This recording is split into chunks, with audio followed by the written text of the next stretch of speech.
শাপলা চত্বরে নিহতদের তালিকা দেবে হেফাজত, মামলা হবে আন্তর্জাতিক ট্রাইব্যুনালে। সবশেষে দেখবেন লাশ গুনে গুনে ক্রসফায়ার বাণিজ্যের ভাগ নিতেন কামাল বেনজির। এখন বিস্তারিত। হেফাজতে ইসলামের কেন্দ্রীয় যুগ্ম মহাসচিব ও ঢাকা মহানগর আমির মাওলানা মামুনুল হক জানিয়েছেন, ২০১৩ সালের ৫ মে সংঘটিত মতিঝিলের শাপলা চত্বর ট্র্যাজেডিতে নিহতদের পরিচয় প্রকাশে তারা একটি বিশেষ কমিটি গঠন করেছেন। এই কমিটির প্রতিবেদন এলেই চূড়ান্ত তালিকা গণমাধ্যমে প্রকাশ করবে হেফাজতে ইসলাম। এরপর আন্তর্জাতিক অপরাধ ট্রাইব্যুনালে মামলা করবে সংগঠনটি।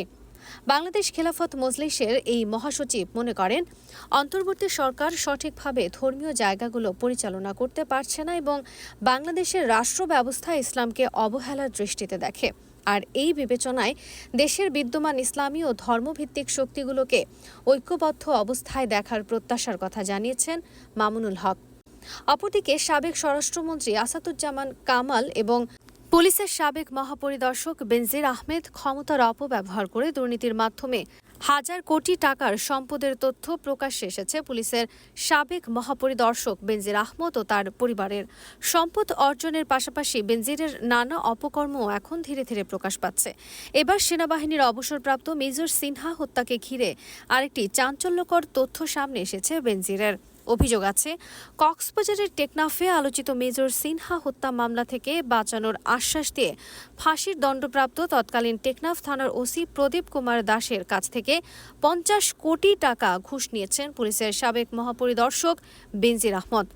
সিনহা হত্যার পর একজন পুলিশ সুপারের মাধ্যমে এই টাকা দেন ওসি প্রদীপ। এ বিষয়ে অবগত আছেন এমন একজন পুলিশ কর্মকর্তাও। একাধিক সূত্র এই তথ্য জানিয়েছে। নাম প্রকাশ না করার শর্তে একজন পুলিশ কর্মকর্তা জানান, সিনহা হত্যার পর বেনজির স্যার এক ধমকে ওসি প্রদীপ কুমার দাসের কাছ থেকে ৫০ কোটি টাকা ঘুষ নিয়েছিলেন। প্রদীপের ঘনিষ্ঠ একজন সুপারের মাধ্যমে এই টাকা দেন প্রদীপ। একইভাবে সাবেক স্বরাষ্ট্রমন্ত্রী আসাদুজ্জামান কামাল স্যারও মোটা অঙ্কের টাকা নিয়েছেন প্রদীপকে বাঁচানোর কথা বলে।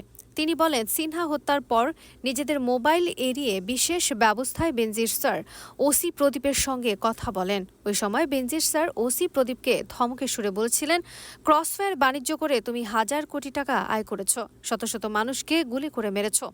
এখন আমি তোমাকে কেন বাঁচাবো? আমি তো আগেও কয়েকবার তোমাকে বাঁচিয়েছি। পরে প্রদীপকে হত্যা মামলা থেকে বাঁচানোর আশ্বাস দিয়ে শত কোটি টাকা দাবি করেন বেনজির। এমনকি ক্রসফায়ারে নিহতদের লাশ গুনে গুনে টাকা দিতে হবে বলে ধমক দেন। পরবর্তী সময়ে একজন পুলিশ সুপারের মাধ্যমে ৫০ কোটি টাকা বেনজিরকে দেন প্রদীপ। পুলিশের সূত্র বলছে, সেনা কর্মকর্তার হত্যাকাণ্ডের দায় থেকে প্রদীপকে বাঁচাতে না পারলেও যে পুলিশ সুপারের মাধ্যমে টাকা নিয়েছেন তাকে বড় ধরনের বিপদ থেকে রক্ষা করেছেন বেনজির, যে অপরাধের কারণে পুলিশ সুপারের শাস্তি বা চাকরিচ্যুত হতে পারতেন।